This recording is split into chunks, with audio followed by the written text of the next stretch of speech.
अगं काय झालं असे काय तोंड पाडून बसलेस? एवढा नवरात्रीचा सण चालू आहे आणि तू का अशी तोंड पाडून बसलेस? काय झालं रुसायला म्हणजे? नवरात्रीचं 9 दिवस झालं.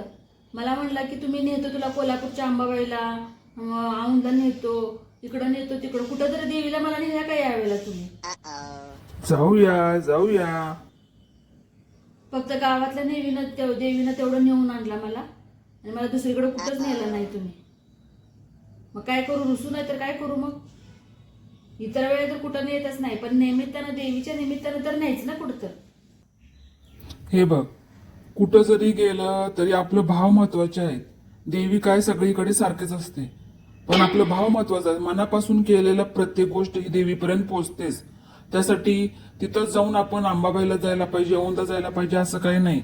इथं जरी आपण आपल्या मनापासून जर केलं तर पोहोचतच सगळ्या ते. देवी सारख्याच म्हणे.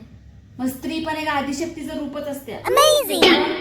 मलाच पुढे जावा मग 9 दिवस, कशाला मग इकडं तिकडं देवीला जायला पाहिजे? मी पण एक देवीचंच रूप आहे. माझ्यामध्ये 9 दुर्गा आहेत, 9 दुर्गा.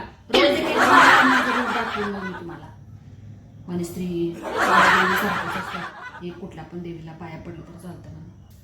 मग 9 दिवस मलाच नैवेद्य दाखवत जावा.